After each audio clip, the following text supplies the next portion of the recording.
नमस्कार, सभी विद्यार्थियों को जोहार नमस्कार।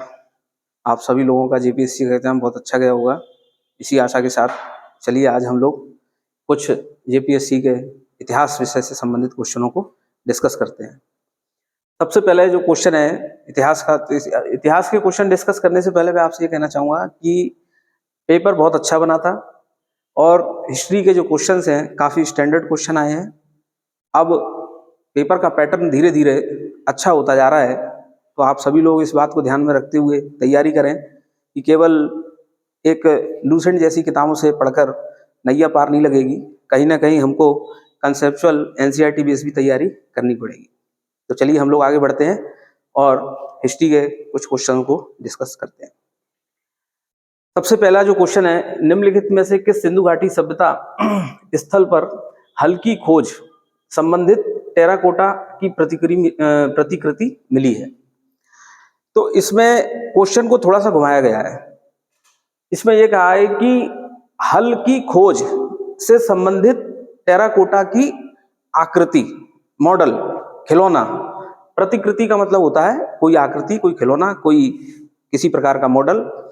तो जनरली हम लोग जो पढ़ के जाते हैं वो ये पढ़ के जाते हैं कि हल जोते हुए खेत और हल से संबंधित जो साक्ष्य हैं वो कालीबंगा से मिले हैं, लेकिन इसका आंसर कालीबंगा नहीं है। इसका आंसर जो है वो बनावली होगा। बनावली से खिलौने मिले हैं, बनावली से प्रतिकृति मिली है, बनावली से उसके मॉडल मिले हैं, लेकिन जो हल के साक्ष्य मिले हैं, खेती के साक्ष्य मिले हैं, वो मिले हैं कालीबंगा से। तो आप इस चीज को विशेष रूप से याद रखना। थोड़ा सा ये क्वेश्चन घुमाया गया था, इसका आंसर बनावली है। क्या है इसका आंसर? बनावली। तो आंसर डी पे आपको सही जाना है। आगे बढ़ते हैं नेक्स्ट क्वेश्चन की ओर। और इसके बारे में मैंने आपसे पहले भी चर्चा की थी कि ये जो धौलावीरा है ये गुजरात में है, कालीबंगा जो है ये आपका राजस्थान में है, और ये जो राखी गढ़ी है ये भी जो है भारत में पंजाब हरियाणा वाले क्षेत्र में स्थित है।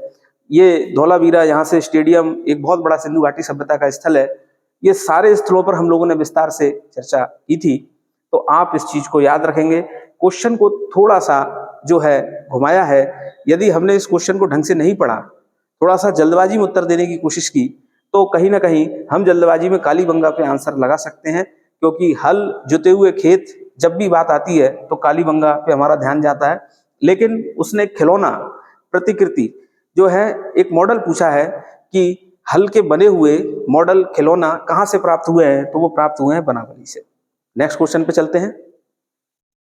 नेक्स्ट क्वेश्चन जो है, नवपाषाण कालिक पुरातत्व बुरुडीह झारखंड के किस जिले में स्थित है? अब आपको सबको पता है, पुरापाषाण काल, मध्य पाषाण काल, नवपाषाण काल। पुरापाषाण काल का टाइम पीरियड क्या था, मध्य पाषाण काल का टाइम पीरियड क्या था? 10,000 बीसी से लेकर लगभग 6,000 बीसी तक। फिर उसके बाद नवपाषाण काल, जिसमें लोहे की खोज होती है, पहिए की खोज होती है, जिसमें जो है मनुष्य स्थायी रूप से निवास करने लगता है, छोटे छोटे गांव बनाकर रहने लगता है। और सर गार्डन चाइल्ड ने जो नवपाषाण काल है उसे क्रांति का काल कहा था। तो ये झारखंड स्पेसिफिक क्वेश्चन है, और इस क्वेश्चन में ये जो पूछा गया है कि नवपाषाण कालीन पुरा स्थल बुरुडीह कहाँ पर है, ना तो ये हजारीबाग में है, ना सिमडेगा में है, ना जामताड़ा में है। तो इसका आंसर होगा डी, उपयुक्त में से कोई नहीं। आगे उसके बाद ये लिखा हुआ है कि प्रभावती गुप्ता जो है किस राज्य से संबंधित थी? तो आप सबको इस प्रश्न का उत्तर जो है हम लोगों ने गुप्त काल में पढ़ा था कि प्रभावती गुप्ता जो है, इसका उल्लेख किया जाता है एक बहुत ही महत्वपूर्ण और विदुषी महिला के रूप में। चंद्रगुप्त द्वितीय का नाम सुना होगा, उसकी पुत्री का नाम था प्रभावती गुप्ता। इसका विवाह वाकाटक नरेश के साथ किया गया था। बहुत ही सुशिक्षित, योग्य ये जो पुत्री थी प्रभावती गुप्ता, तो ये किस वंश की शासिका थी? ये गुप्त वंश की शासिका थी। आगे बढ़ते हैं। क्वेश्चन दिया गया है नेक्स्ट, तोलकापियम। ये संगम काल में हम लोगों ने चर्चा की थी इसकी, कि संगम ग्रंथ तोलकापियम जो है ये किससे संबंधित है। तो तोलकापियम के बारे में मैंने आपको बताया था कि ये तमिल व्याकरण पर लिखा गया एक सर्वश्रेष्ठ ग्रंथ है। इसमें अरम, पोरुल, इरवम अर्थात धर्म, अर्थ, काम, मोक्ष के बारे में चर्चा की गई है। और सिंपल सा क्वेश्चन था कि ये किससे संबंधित है? व्याकरण से संबंधित है। कौन सी भाषा? तमिल भाषा की व्याकरण से संबंधित है। बहुत सारे विद्यार्थियों ने इसका आंसर संगीत लगाया है। मुझसे फोन पर भी पूछा गया, तो याद रखना इसका आंसर संगीत नहीं है, ये तमिल व्याकरण पर आधारित ग्रंथ है। आगे बढ़ते हैं। नेक्स्ट क्वेश्चन है कि मुगल मनसबदारी व्यवस्था में सुचारू संचालन के लिए कौन उत्तरदायी होता था? तो इस प्रश्न को थोड़ा सा ध्यान से समझना है। मनसबदारी व्यवस्था किसके शासनकाल में आती है? मनसबदारी व्यवस्था जो है ये अकबर के शासनकाल में आती है, ठीक है। लेकिन ये अकबर ने मनसबदारी शासन व्यवस्था को कहाँ से लिया था? मंगोलों से लिया था। मंगोलों ने इसको किस प्रकार से अपनाया था? दशमलव प्रणाली के आधार पर इसको अपनाया था। दशमलव जो है प्रणाली के आधार पर इसको अपनाया था। मंगोलों में एक व्यक्ति का नाम था चंगेज खान, आप सब जानते होंगे उसका। तो मंगोलों से ये परंपरा किसने अपनाई? मुगलों ने। और किसके शासनकाल में यह मनसबदारी व्यवस्था को लागू किया गया? तो अकबर के शासनकाल में मनसबदारी व्यवस्था को लागू किया गया। अब क्वेश्चन ये पूछा जा रहा है कि इस मनसबदारी व्यवस्था के सुचारू संचालन के लिए उत्तरदायी कौन होता था? तो याद रखना, किसको बनाना है इसका फाइनल डिसीजन तो बादशाह ही करता था, राजा ही करता था अंतिम डिसीजन।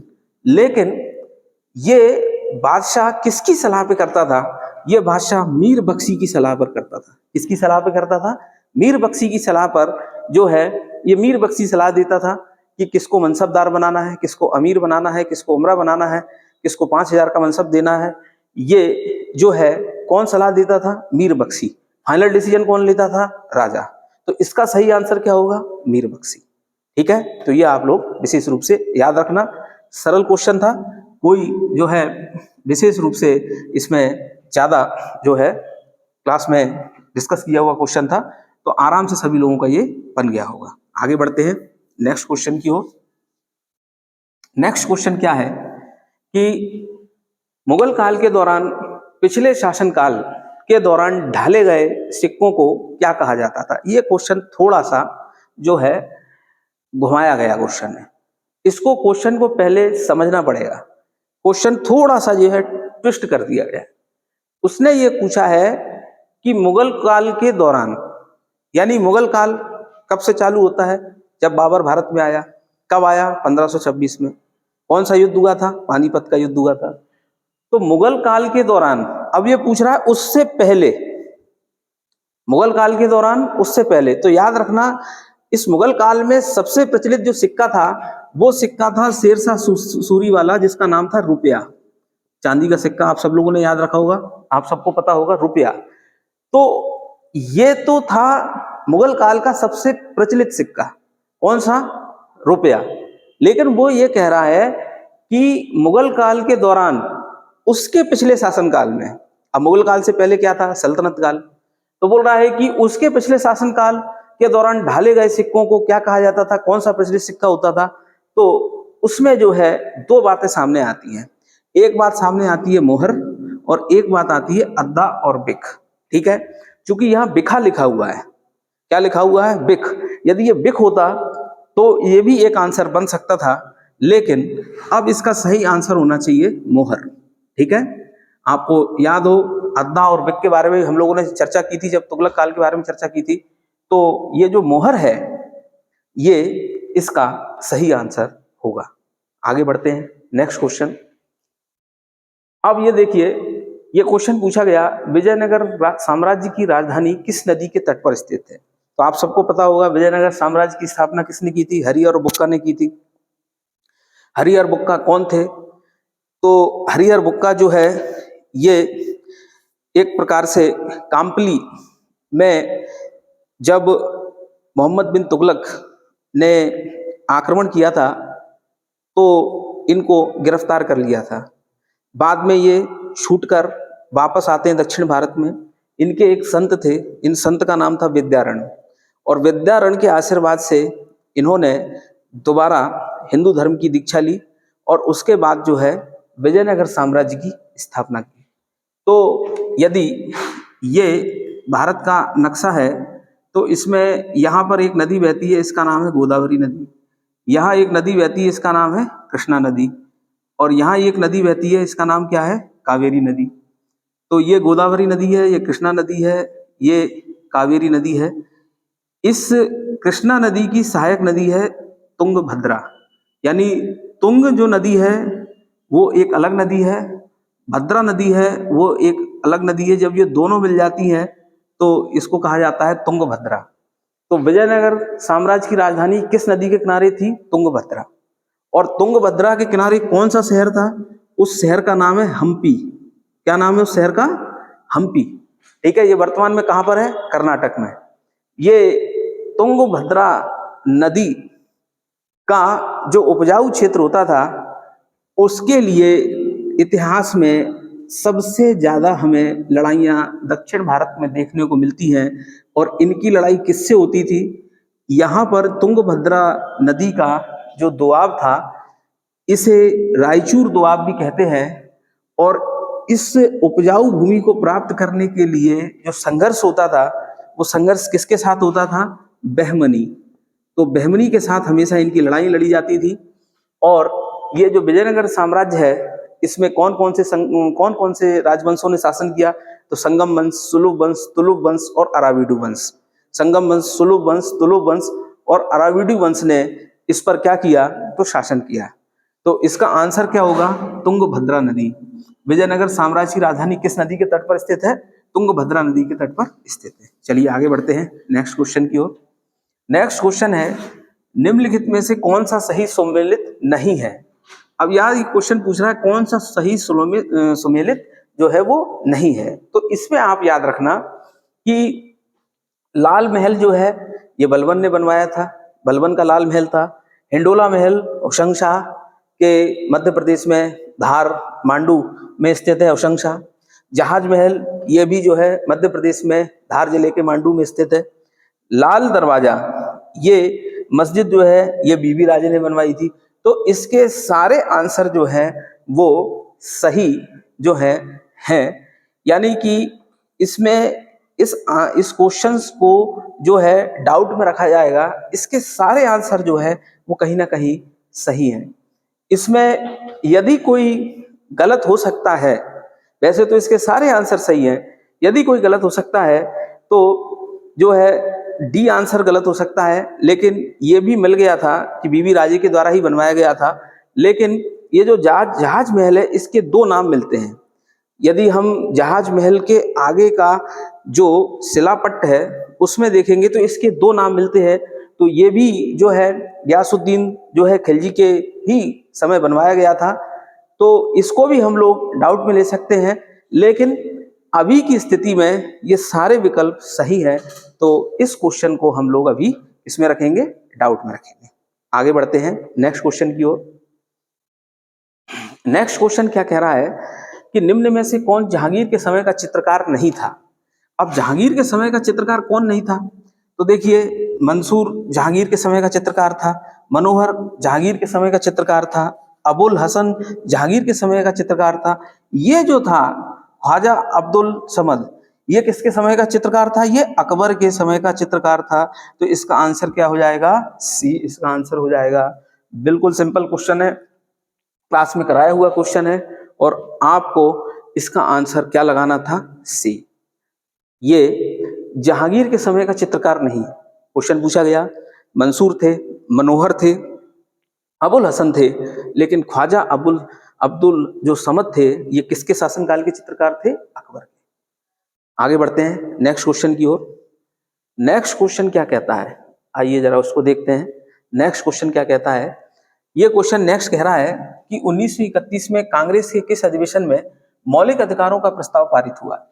मौलिक अधिकार मतलब फंडामेंटल राइट्स, इन्हें हम FR कहते हैं। संविधान के भाग 3 में जो है इनकी चर्चा की गई है। लेकिन ये बात की जा रही है 1931 की। तो 1931 में कांग्रेस के किस अधिवेशन में मौलिक अधिकारों का प्रस्ताव पारित हुआ था? इसका आंसर है कराची अधिवेशन। कराची अधिवेशन में याद रखेंगे आप कि कराची अधिवेशन की अध्यक्षता किसने की थी? सरदार वल्लभ भाई पटेल ने। याद रखना, कराची अधिवेशन में काले झंडे दिखाए गए थे। तो काले झंडे दिखाए गए थे, किसको दिखाए गए थे? महात्मा गांधी को। कराची अधिवेशन में काले झंडे किसे दिखाए गए थे? महात्मा गांधी को। कराची अधिवेशन में किसकी बात कही गई थी? मौलिक अधिकारों की, मूल अधिकारों की, ठीक है, और अन्य आर्थिक अधिकारों की बात की गई थी। कराची अधिवेशन की अध्यक्षता किसने की थी? सरदार वल्लभ भाई पटेल ने। कराची अधिवेशन में काले झंडे किसको दिखाए गए थे? कराची अधिवेशन में काले झंडे दिखाए गए थे महात्मा गांधी को।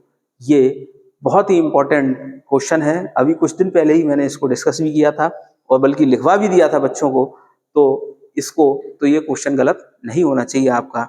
चलिए हम लोग आगे बढ़ते हैं। बहुत सिंपल क्वेश्चन था ये। अब आगे बढ़ते हैं। क्वेश्चन ये पूछा गया है कि निम्नलिखित में से किसने कहा था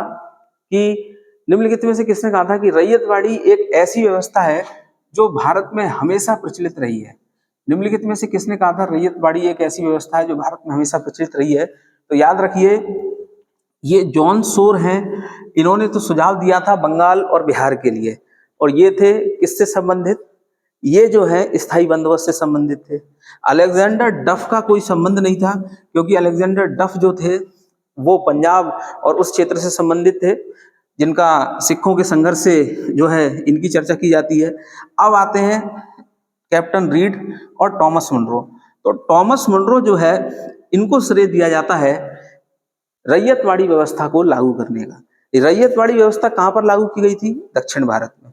रैयतवाड़ी व्यवस्था कितने परसेंट पर भाग पर लागू की गई थी? 51% भाग पर। तो इसका सही आंसर क्या होगा? Thomas Munro. ठीक है, क्या टॉमस मुनरो जो है, रीड भी इससे जुड़े हुए थे, लेकिन इसका आंसर है टॉमस मुनरो। और जो है 1822 में, 1792 में, ये 2 सन याद रखना है, उस समय इस व्यवस्था को लागू किया गया था। और ये सबसे सक्सेसफुल व्यवस्था भी मानी गई है, क्योंकि इस व्यवस्था में रैयत का मतलब होता है किसान, रैयत का मतलब होता है काश्तकार। इसमें भूमि का स्वामी किसे माना गया था? किसान को ही माना गया था।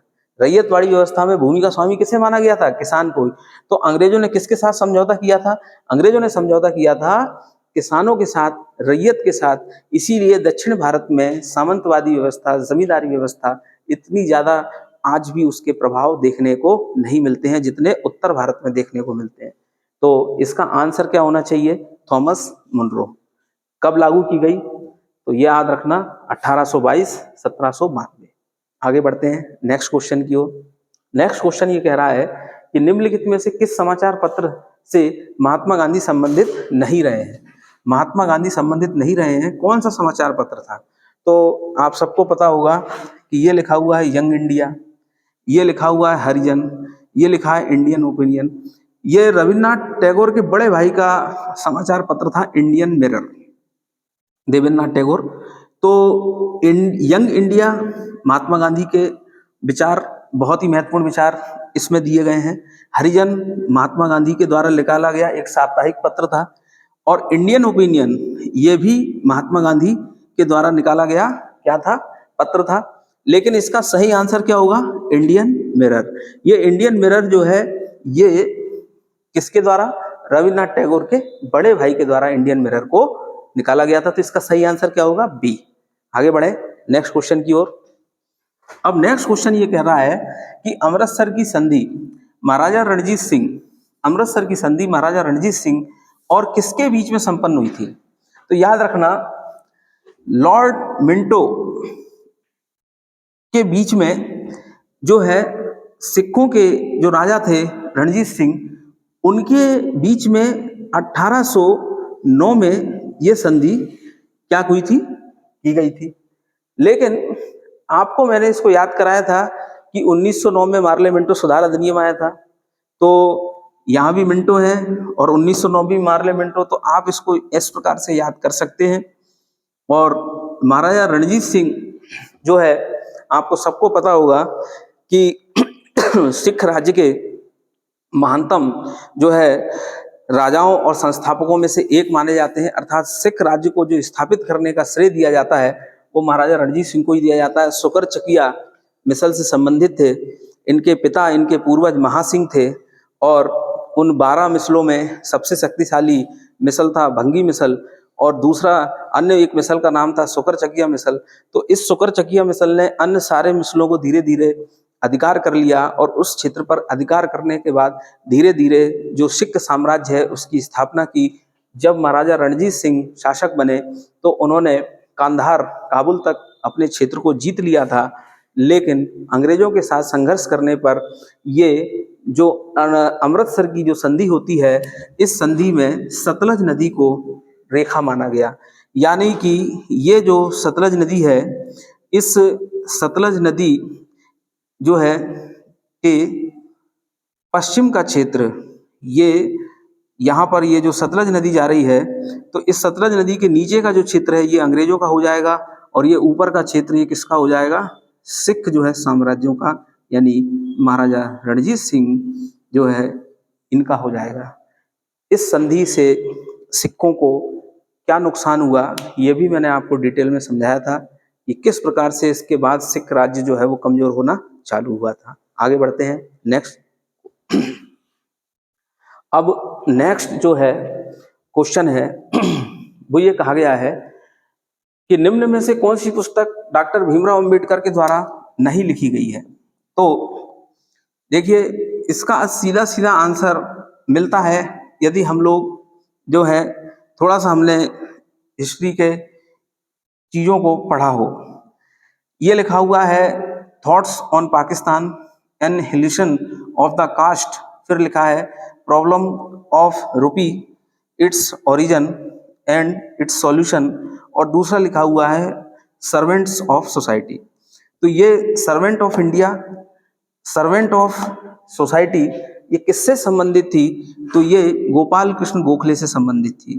गोपाल कृष्ण गोखले इन्होंने जो संस्था बनाई थी भारत माता राष्ट्रवाद, भारत माता सोसाइटी, भारत माता के विकास के लिए, उस संस्था का नाम था सर्वेंट्स ऑफ इंडिया।